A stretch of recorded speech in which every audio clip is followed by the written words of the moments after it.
할렐루야.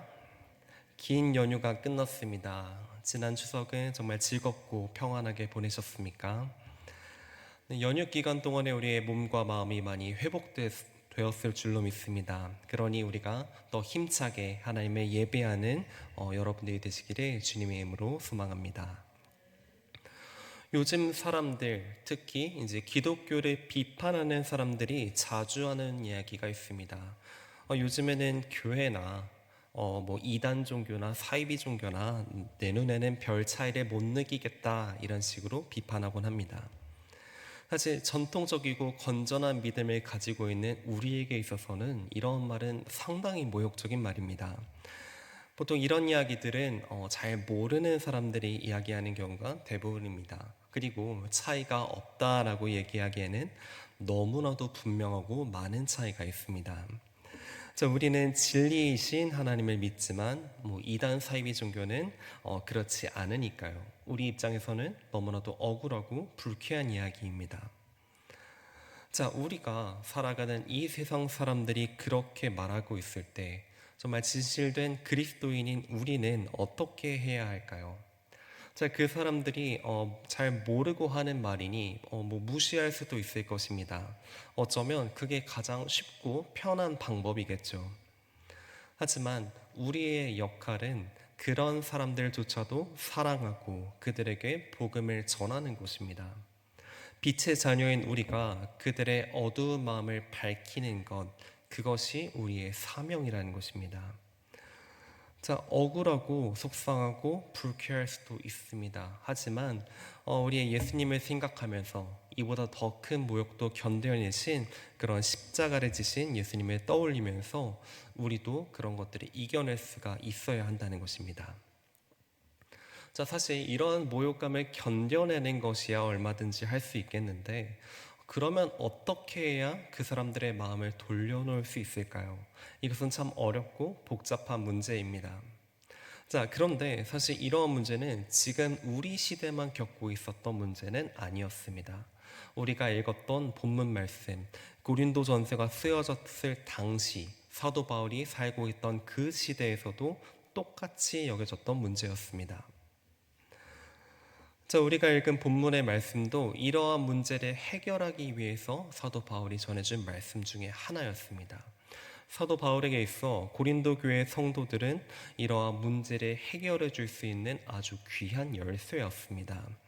자, 사도 바울은 참 진리이신 예수님을 믿는 그런 고린도 교회 성도들은 다른 이방 종교들과는 다르다라는 것을 보여줘야 했습니다.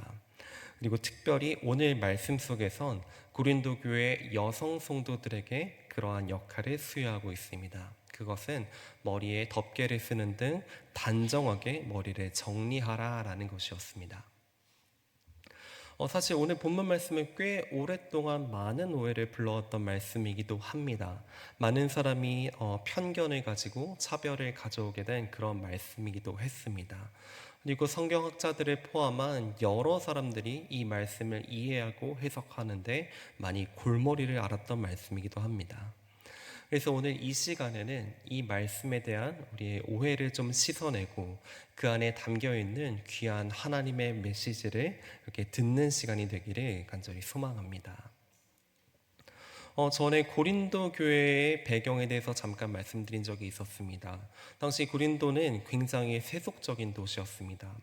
그들에게 있어서 가장 중요한 것, 그들에게 있어서 인생의 가장 중요한 목표는 남들 앞에서 떳떳해지는 것, 남들보다 더 성공하는 것이었습니다. 자, 남들 앞에서 자랑하면서 사는 것, 이런 것들을 바라며 사는 사람들이 고린도 사람들이었다는 것입니다. 그리고 고린도는 여러 지역의 문화와 우상을 받아들이기 아주 좋은 환경이었습니다. 고린도 지역 자체가 여러 지역에서 모여서 사는 그런 도시였고, 또한 그것은 항구 도시였기 때문에 다양한 지역에서 문화를 받아들이기 좋은 상황이었습니다. 자, 이런 상황이 있었기 때문에 고린도는 여러 우상신을 믿는 도시였고, 또 다양한 이방신들을 받아들이고 그들의 예배하는 그런 도시였습니다. 자, 이렇게 고린도는 영적으로 좀 많이 망가져 있는 그런 도시였다라고 우리가 볼 수 있겠습니다. 자, 이런 고린도의 문제점 때문에 고린도 교회 사람들에게도 많은 악영향을 미치게 되었습니다. 점점 자기 중심적인 신앙, 자기 자신만을 위해 또는 자기 성공만을 위해서 드리는 예배, 이런 것들이 고린도 교회를 침투하기 너무나도 좋은 상황이었다는 것입니다. 자, 사도 바울은 이러한 영향으로부터 고린도 교회를 지켜내기 위해 분명한 진리가 무엇인지 고린도 전서라는 편지를 통하여서 그들에게 전하고 있는 것입니다. 그들이 하나님을 믿는 사람으로서 그들의 모습이 이방신을 섬기는 사람들과는 달라야 된다라는 것을 분명하게 전하고 있다는 것입니다. 자, 사도 바울에게 있어서 고린도 교회는 너무나도 중요한 곳이었습니다. 다양한 문화가 혼합되어 있는 고린도 지역에서 고린도 교회는 마치 선교의 요충지와 같은 곳이었습니다. 자, 그리하여서 고린도뿐만 아니라 그 주변 지역에까지 예수님의 그 복음이 전파되기 위해서는 고린도 교회의 역할이 아주 중요했다는 것입니다. 자, 그래서 고린도 교회 사람들이 올바른 신앙을 가질 수 있도록 참된 그리스도인다운 모습을 갖출 수 있도록 그들에게 영적으로 여러 차례 교정을 해 주었습니다. 자, 이것은 단순히 고린도 교회 사람들뿐만이 아니라 그 사람들을 통해서 하나님의 영광을 알게 될 그런 주변 사람들을 위한 일이기도 했습니다. 자, 고린도 교회 사람들의 모습을 통해서 예수님이 전파되는 것이 너무나도 중요했기 때문에 바울은 그들의 행동에 있어서 주의해야 한다고 여러 차례 강조하고 있습니다. 그래서 우리가 읽었던 11장 전장인 10장 후반절에서도 무엇을 먹든지 마시든지 하나님의 영광을 위해서 해야 된다고 강조합니다. 그리고 자신의 유익이 아니라 다른 사람의 유익, 많은 사람의 유익을 구하여서 그들이 구원을 받을 수 있도록 해야 한다라고 말씀하고 있습니다. 이는 단순히 고린도 교회 사람들만 예배를 잘 드리는 것이 아니라 그들을 통하여서 하나님의 그 참된 복음이 주변에까지 전해져야 한다라는 사실을 분명하게 전하고 있는 것입니다. 자, 이러한 맥락 속에서 사도 바울은 고린도 교회에 권면합니다. 먼저 2절 말씀에서 고린도 교회 사람들을 칭찬하고 있습니다. 그들이 바울을 기억하고 있고 바울이 전해준 전통을 잘 지키고 있다라고 칭찬합니다. 하지만 바울은 곧 이어서 그들에게 이제 엄한 훈계의 목소리를 높이고 있습니다. 아무래도 이제 지적을 하기 전에 이제 먼저 잘하고 있다라고 칭찬하고 이제 조심스럽게 그들의 문제를 짚어주고 있는 것입니다. 자, 그래서 바울은 각 남자의 머리는 그리스도요, 여자의 머리는 남자요, 그리스도의 머리는 하나님이시라라고 말씀하고 있습니다. 여기 말씀에 나온 머리라고 하는 용어가 어떠한 권위를 상징한다라는 그런 말을 의미한다기보다는 기원이라는 뜻에 더 가깝습니다. 그래서 사도 바울이 지금 이야기하고 있는 것은 여성들의 기원이 어디서부터 시작된지를 생각해 보십시오라고 전하는 것입니다. 자, 창세기 2장에 이것들이 잘 말씀이 기록되어 있습니다. 사도 바울은 이 말씀을 근거로 본문을 이어가고 있습니다. 하나님께서는 아담을 위해서 돕는 배필인 하와를 허락해 주셨습니다. 여기서 돕는 배필이라는 원어적인 뜻은 어떠한 종속적인 의미가 아니라 완전히 대등하고 상응한 존재로서 돕는 사람이라는 뜻입니다. 자, 그러니 사도 바울은 지금 권위에 대해서 이야기하는 것이 아니라 남성과 동등한 여성 성도들에게 당신들이 지금 하나님께 속한 사람들이라는 것을 기억하십시오라고 다시 한번 확인시켜 주는 것입니다. 자, 실제로 고린도 교회에서는 여성 성도들이 많은 역할들을 해냈습니다. 사실 그 당시에 있어서 이러한 일들은 굉장히 파격적인 일들이었습니다. 당시의 여성들은 남성보다 좀 못한 존재로 여겨졌기 때문입니다. 그런데 고린도 교회에서는 그런 여성들을 존중하고 그들에게도 사람들 앞에 서서 기도하고 예언할 수 있도록 자리를 허락해 주었다는 것입니다. 자, 사실 그동안 가만히만 있어야 됐고 그동안 이제 예배의 한 구석의 자리에만 있어야 됐던 그런 여성들이 이렇게 귀하고 대단한 일을 하게 된다는 것은 그들에게 있어서 너무나도 기쁘고 좋은 일들이었습니다. 자, 그런데 한편으로는 사도 바울은 이러한 모습을 다소 걱정스러워하기도 했습니다. 자, 그 당시에 이제 고린도 지역에서 많이 있었던 이방 종교의 모습 때문이었는데요. 자, 그 당시 이방 종교의 예배 중에서는 여성들이 머리를 잔뜩 풀어헤치고 완전히 헝클어뜨리고 이제 황홀경에 빠지는 그런 예배의 모습이 있었습니다.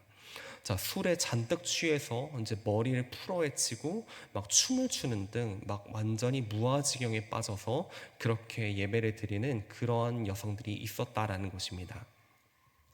자, 그래서 사도 바울은 지금 자칫 잘못하면 하나님께 기쁨으로 예배드리고 있는 고린도 교회 여성 성도들의 모습이 다른 사람의 눈으로 봤을 때는 이방 종교의 광신도와 같은 모습으로 보일 수도 있겠다라고 사도 바울은 걱정한 것입니다. 사실 잘 모르는 사람들의 눈으로 볼 때는 하나님을 믿는 사람들과 이방 종교를 믿는 사람들이 별 차이가 없어 보일 수도 있는 상황이 생길 수도 있었기 때문입니다. 그래서 사도 바울은 그 모습에 있어서 다소 절제된 모습을 가져야 된다라고 말씀하고 있습니다. 열광주의에 빠지지 않도록 그들을 제어하고 고린도 교회의 공동체가 올바르게 자리 잡을 수 있도록 그들을 돕고자 한 것입니다. 그래서 고린도 교회 사람들이 이방 종교를 믿는 사람들과 혼동되지 않도록 아주 적합한 머리 모양을 갖추고 질서 있는 모습으로 예배를 드려야 한다라고 권면한다는 것입니다. 자, 사도 바울은 이방 종교와 기독교가 다르다라는 것을 분명히 밝혀야 했습니다. 고린도에 수많은 이방 종교가 있었고 수많은 이방 신이 있었지만 그 중에서도 오직 예수 그리스도만이 진리라는 것을 전파해야 했습니다. 자, 그리고 고린도 교회 사람들도 이러한 사명을 가지고 있었습니다. 자, 그들이 모범적인 신앙의 모습에 갖추어서 주변 사람들에게 당신들의 믿음은 정말 다르군요 라고 인정받는 그런 사람이 되어야 했다는 것입니다. 자, 근데 만약에 고린도 교회 사람들의 모습이 이방 종교를 믿는 사람들과 비슷한 모습을 하고 있더라면, 그들과 구분이 되지 않는 모습을 하고 있더라면 그들이 전해야 할 복음의 힘은 약해지고 말 것입니다. 그러니 하나님께 속한 고린도 교회 여성들이 이방 종교를 믿는 광신도들처럼 보이지 않도록 조금 신경을 써달라라고 권면하는 것입니다. 외부 사람들이 볼 때 저들과 이방 종교를 믿는 사람들이 똑같아 보인다면 그들이 마음의 문을 닫아버릴 것이기 때문입니다. 정말 진리의 하나님을 믿는 사람들은 확실히 다른 이방 종교를 믿는 사람들과는 다르군요. 이러한 이야기를 들을 수 있도록 고린도 교회 성도들에게 조금 더 신경 써서 모습을 갖춰야 한다라고 말씀하는 것입니다. 제가 초반에 이러한 이야기를 드렸습니다. 기독교를 비난하는 사람들은 그런 이단 사이비 종교와 기독교의 차이를 잘 모르겠다라고 비판을 한다고요.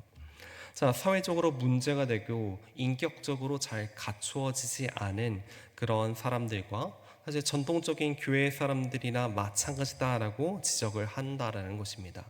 당연히 이것은 잘 모르는 사람들이 하는 이야기고 당연히 잘못된 비판입니다. 하지만 우리는 그렇게 비판의 손가락을 우리에게 내밀고 있는 그런 사람들에게조차 복음을 전하기 위해서는, 그리고 그들이 실족하지 않고 하나님의 말씀을 받아들일 수 있도록 만들기 위해서는 우리도 우리의 모습을 돌아볼 수 있어야 합니다. 당시 고린도 교회 사람들의 모습이 이방 종교의 제사 모습과 비슷해 보인다라고 말하는 것은 당연히 무례한 말입니다. 하나님을 믿고 예수님을 그리스도로 믿는 사람들과 이방 종교를 믿는 사람들을 같은 선상에 두는 것은 당연히 신뢰되는 말입니다.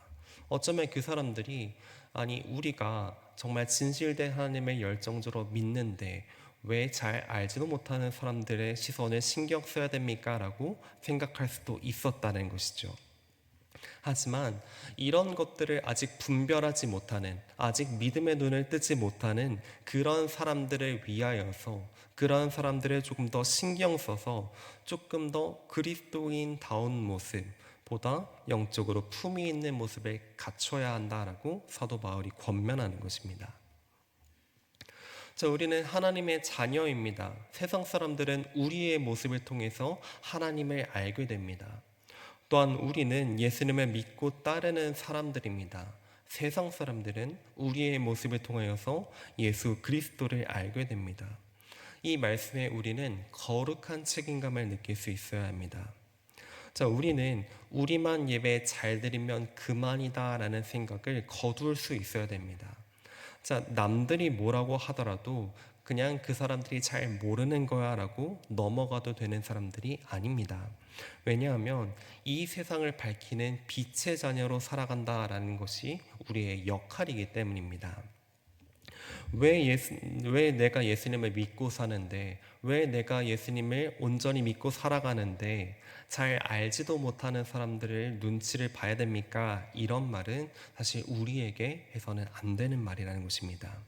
왜냐하면 하나님께서는 우리를 통하여서 이 세상이 밝아지기를 원하시기 때문입니다. 우리의 모습을 통하여서 그 사람들이 하나님을 알게 되기를 원하기 때문입니다.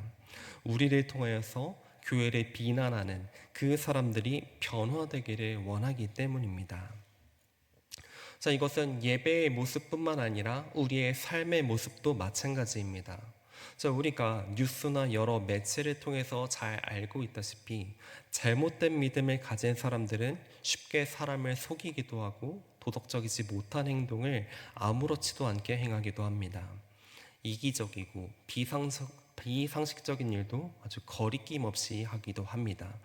자, 우리는 하나님의 자녀로서, 우리는 진리를 믿고 그 진리를 수호하는 사람으로서 이런 사람들과 구별되는 모습을 가져야 합니다. 자, 이를 위해서 제일 먼저 지금 내가 그리스도인다운 모습인가, 지금 내가 믿지 않는 사람들에게 복음을 전달할 만한 그런 모습인가, 이런 생각을 늘 가지며 살아야 합니다. 신앙의 열정이 중요한 만큼 그것만큼 중요한 것이 우리가 질서 있는 모습입니다. 그리스도인이라면 이러한 모습들을 다 갖추면서 살아가야 합니다. 자, 그러니 우리는 남들보다 더 많이 신경 써야 되고 더 올바른 사람이 되도록 노력해야 합니다. 우리가 자기중심적이고 이기적인 모습으로 살아가는 것이 아니라 정말 진실된 하나님의 사람으로서 살아가야 합니다. 그리스도인이라면 남들보다도 더 도덕적으로 살 수 있어야 합니다. 만약 우리가 자기중심적으로 살고 이기적으로만 살아간다면 어떻게 세상 사람들에게 우리의 다름을 증명할 수가 있겠습니까? 우리의 모습이 절제되어 있지 않다면 어떻게 우리의 믿음이 참된 것임을 증명할 수가 있겠습니까? 우리는 하나님과 1대1로 만나고 하나님의 1대1 그 수직적인 관계를 굉장히 중요하게 여깁니다. 물론 중요합니다. 하나님과 나의 관계 너무나도 중요합니다. 하지만 그만큼 중요하고 그만큼 하나님께서 많이 강조하는 모습이 수평적인 관계, 즉 사람과 사람과의 관계입니다. 하나님께서는 우리가 온전한 예배자로 나아가길 원하시는 만큼 우리의 모습을 통하여서 이 세상이 밝아지기를 원하십니다. 우리의 모습을 통하여서 이 세상 사람들이 변화되기를 원하십니다. 그렇기 때문에 우리는 더 우리의 모습을 더 신경 쓸 수 있어야 되고 더 갖추어진 모습으로 살아가야 한다는 것입니다. 어쩌면 이런 일들, 이렇게 살아가는 일들이 특별한 사람들의 역할이라고 생각하실지도 모르겠습니다. 저는요, 그러한 믿음이 없어요. 그 정도의 믿음이 없어요. 저는 그냥 예배 드리는 것만으로도 벅차요. 라고 생각하시는 분이 있을지도 모르겠습니다. 하지만 오늘 본문 말씀은 사람들에게 주목받을 만한, 사회적으로나 교회에서나 대단하고 존경받을 만한 사람들을 향한 말씀이 아니었습니다. 상대적으로 주목받지 못하였던 당시 여성 성도들에게 하던 권면이었습니다. 그래서 비록 세상에서 인정받지 못하다 할지라도 당신들도 하나님의 사람입니다. 당신들도 하나님의 형상을 닮은 사람입니다. 그러면 마찬가지로 그리스도인으로서의 책임을 갖추십시오. 그리스도인다운 모습으로 살아가십시오. 사도 바울은 이렇게 권면하고 있습니다. 자, 우리 모두는 잘 모르는 사람이 본다고 할지라도 저 사람은 정말로 다르구나, 저 사람은 확실히 다르게 살고 있구나라는 것을 느낄 수 있도록 더 특별한 모습으로 살아가야 합니다. 오해할 만한 행동을 우리는 피할 수 있어야 되고 더 단정하고 절제된 모습으로 이 세상을 살아가야 합니다. 이것은 우리의 모습을 통해서 하나님께서 영광을 받으실 수 있도록 갖춰야 되는 그리스도인다운 모습입니다. 자, 우리가 드라마나 영화 속에서 많이 보셔서 아시겠지만 요즘 세상에서는 이제 기독교, 교회 하면은 대부분 악역으로 많이 등장합니다. 드라마 속에서 교회 열심히 다니는 사람이나 어떤 목회자들이 소개될 때 항상 뒤에 뭐가 있고 항상 뭔가 나쁜 짓을 하고 있고 이런 식으로들 많이 묘사가 되곤 합니다. 사실 우리 입장에서는 참 억울하고 속상한 일이기도 합니다. 그리고 정말 잘못된 믿음을 가진 사람들과 우리가 같은 선상에 놓인다라는 것 자체가 우리에게 매우 불쾌한 일이기도 하죠. 하지만 한편으로는 우리가 이렇게 생각할 수도 있을 것 같습니다. 그렇게 교회를 비판하는 사람들, 그렇게 교회에 손가락질하는 사람들 주변에 정말 진실된 그리스도인이 한 사람이라도 있었더라면, 그리스도인다운 모습을 갖춘 사람이 단 한 사람이라도 있었더라면 아마 그들의 비판은 좀 달라졌을 것입니다.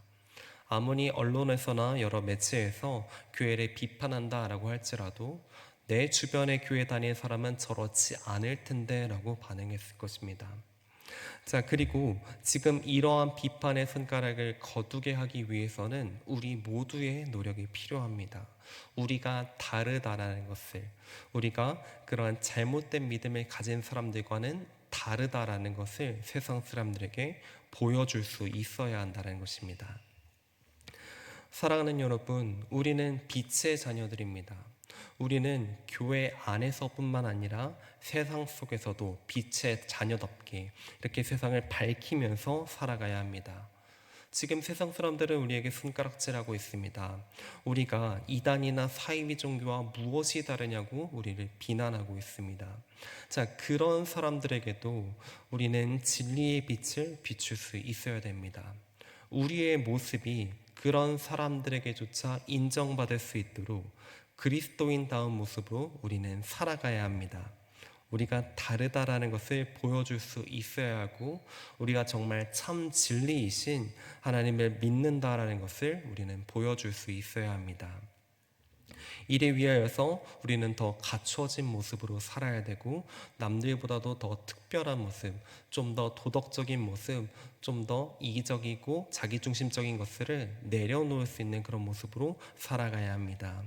세상을 밝히시는 그런 예수님처럼 우리가 그러한 모습으로 살아가야 한다는 것입니다. 그래서 세상을 밝히는 그런 빛이 되시는 여러분들 되시기를 소망합니다. 하나님께서 거룩하신 것처럼 거룩하게 살아가시는 여러분들 되시기를 소망합니다. 하나님께서는 우리를 통하여서 이 어두운 세상이 밝아지기를 원하십니다. 이 거룩한 사명을 언제나 기억하시고 이 어두운 세상을 변화시킬 수 있는 그런 그리스도인다운 모습으로 살아가는 저 여러분이 되시기를 우리 주님의 이름으로 간절히 소망합니다.